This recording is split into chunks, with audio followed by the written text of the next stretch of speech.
আমাদের বিল্ডিং এর 6 তলায় মিজান চৌধুরী আত্মহত্যা করেছেন। ছোট চিরকুট লিখে গেছেন, টাইম টু কুইট। খবর পেয়ে আমি একবার উকি দিয়ে এলাম। পুলিশ এসে গেছে ইতিমধ্যে। বাসার লোকজনকে জিজ্ঞাসাবাদ করছে। বাসায় আত্মীয় বলতে কেউ ছিল না মিজান চৌধুরীর। ভদ্রলোক রিটায়ার্ড সরকারি কর্মকর্তা। স্ত্রী মারা গেছেন বহু আগে। 3 ছেলে মেয়ে, এক মেয়ে ইউকে আর এক ছেলে ইউএস। সবচেয়ে ছোট মেয়েটা আছে গুলশানের স্বামীর সঙ্গে। মিজান চৌধুরীর ফ্ল্যাটে একজন ড্রাইভার কাম কেয়ারটেকার থাকে। এছাড়া একজন ছুটা বুয়া আছে, প্রতিদিন এসে রান্না বান্না করে দিয়ে যায়। আজ সকালে ড্রাইভার সামাল হাঁটতে বের হয়েছিল, ঘুরে এসে দেখে মিজান চৌধুরী তখনও ঘুম থেকে জাগেনি। এরকম হয় না, উনি খুব ভোরে ঘুম থেকে উঠে পড়েন। বেডরুমের দরজা লক ছিল না।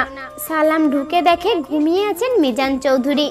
সে ডাকাডাকি করে ঘুম ভাঙাতে না পেরে দারোয়ানদের ডেকে আনে। সন্দেহ হতে তারা এরপর পুলিশকে ফোন করে ডেকে এনেছে। পুলিশ ইন্সপেক্টর রাকিব আমার পরিচিত, ইউনিভার্সিটির ছোট ভাই। আমাকে দেখে বলল, ক্লিয়ার কেস অফ সুইসাইড। বেডের পাশে টেবিলে সুইসাইড নোট পাওয়া গেছে। দেখেন মেহেদি ভাই, আমি দেখলাম একটা ডায়েরির ছেঁড়া পাতায় লেখা suicide note, time to quit. তার ঔষধের প্যাকেট খুলে দেখা হলো, নিয়মিত ঘুমের ওষুধ খেতেন মিজান চৌধুরী। সম্ভবত কড়া ডোজের কয়েকটা একসঙ্গে খেয়ে চিরবিদায় নিয়েছেন। তারপরও পুলিশ তার রুটিন চেক আপ করার জন্য মিজান চৌধুরীর টেবিলে রাখা গ্লাস, দুধের কাপ নিয়ে গেল। সবকিছুর ছবি তোলার পর লাশ নিয়ে চলে গেল পুলিশ। পোস্টমর্টম হবে। খবর পেয়ে মিজান সাহেবের ছোট মেয়ে আর তার হাজবেন্ড এসে হাজির হয়েছে। কান্নাকাটি চলছে। আমি সেখান থেকে সরে এলাম।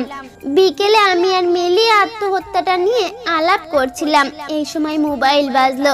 গুলজার আঙ্কেলের ফোন। গুলজার আঙ্কেল মিজান চৌধুরী ঠিক উল্টো দিকের ফ্ল্যাটে স্ত্রী সহ থাকেন। ভদ্রলোক পিবিআই এর ডাক সাইটে কর্মকর্তা ছিলেন, রিটায়ার্ড। গত সপ্তাহে উনি স্ত্রীকে নিয়ে কক্সবাজারে আত্মীয় বাড়িতে বেড়াতে গিয়েছেন। দিন 15 থাকার কথা। মেহেদি, মিজান ভাই সুইসাইড করেছে শুনলাম। সত্যি? জি আঙ্কেল। কিভাবে শিওর হলো পুলিশ? আমি সুইসাইড নোটের কথা বললাম। পুলিশের হ্যান্ডরাইট এক্সপার্টটা ইতিমধ্যে নিশ্চিত হয়েছে হাতের লেখাটা মিজান সাহেবেরই। ও আচ্ছা, কে তদন্ত করছে? ইন্সপেক্টর রাকিব। ও, আমাকে সুইসাইড নোটের একটা ছবি পাঠাতে পারবেন? আচ্ছা, পাঠিয়ে দিচ্ছি। আমি রাকিবকে ফোন দিয়ে বললাম সুইসাইড নোটের ছবিটা পাঠাতে। গুলজার সাহেব দেখতে চেয়েছেন।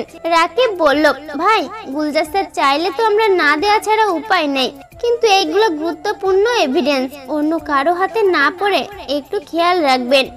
আমি ছবিটা রিসিভ করে আবার গুলজার আঙ্কেলের হোয়াটসঅ্যাপে পাঠিয়ে দিলাম। মিলি সব লক্ষ্য করছিল।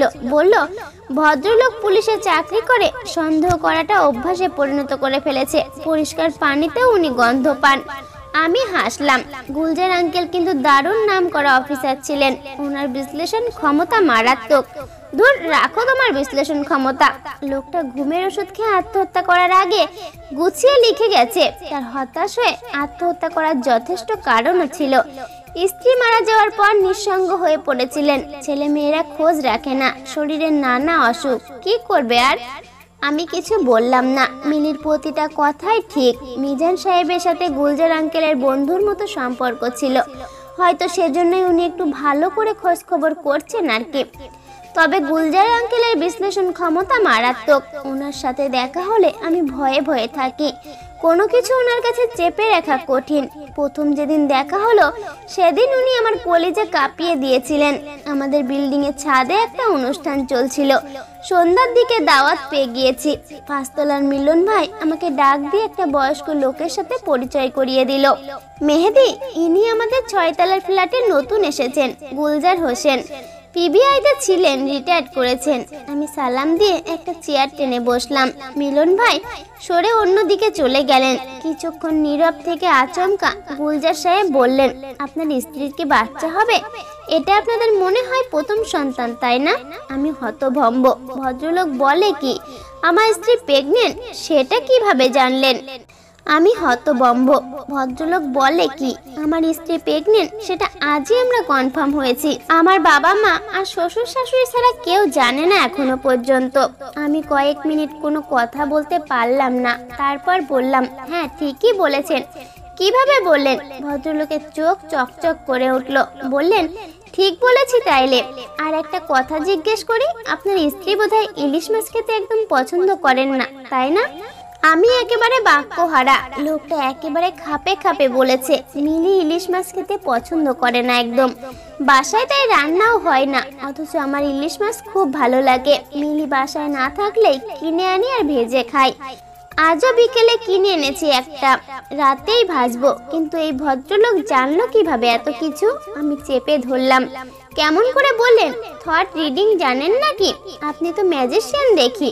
প্রশংসায় ভদ্রলোক খুশি হলেন, বলে এগুলো হচ্ছে অবজারভেশন আর তার বিশ্লেষণ, সঙ্গে কিছু যুক্তিগ্রাহ্য অনুমান। সবসময় পুরো ঠিক হবে এমন না, তবে কাছাকাছি হবে।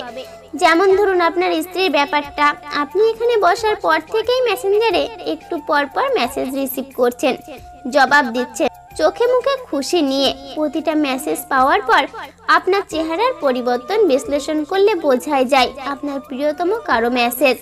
আপনার জন্য সেটা স্ত্রী হওয়াই স্বাভাবিক। এখন প্রশ্ন হচ্ছে, আপনাদের তো নতুন বিয়ে না, তাহলে কি নিয়ে স্ত্রীর সঙ্গে এই খুশি মেশানো মেসেঞ্জারের আদান প্রদান? নিশ্চয়ই স্ত্রী আপনার বাসায় নেই, সম্ভবত তার বাবার বাসায়।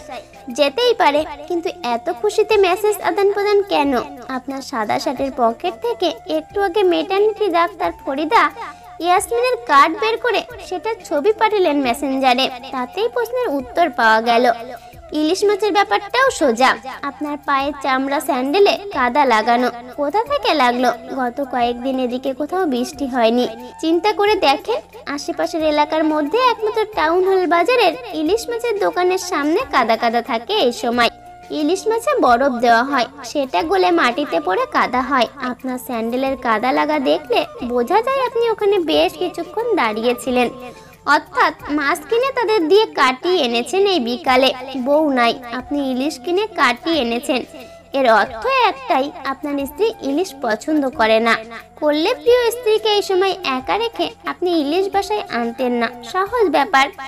বিশ্লেষণ শুনে মনে হলো তাই তো, খুব বেশি কঠিন আর কি। চিন্তা করলে আমিও বুঝতে পারতাম। মুখে বললাম, এগুলো তো বেশিরভাগই আন্দাজ, নাও মিলতে পারতো। গুলজার সাহেব এই কথায় গম্ভীর হয়ে গেলেন, বলেন সেটা ঠিক, আর ব্যাখ্যা করলে সবকিছু সহজই মনে হয়। তারপর হঠাৎ আমার কাজ ঘেঁষে বললেন, আপনি যে আমার ওয়েডিং রিং হারিয়ে ফেলেছেন সেটা আপনার স্ত্রী জানে? আমি এবার চমকে গেলাম। আজ বিকেলে বাজারে যাওয়ার পর দেখি হাতে রিং নেই। ভেবেছি বাসায় খুলে রেখেছি, বাসায় এসেও পাইনি। কিন্তু এই ভদ্রলোক সেটা জানলেন কিভাবে? আমি অবাক হয়ে বললাম, এটা কিভাবে বললেন? গুলজার হোসেন হাসলেন। মেহেদি সাহেব 3 জায়গায় খুঁজবেন আংটিটা।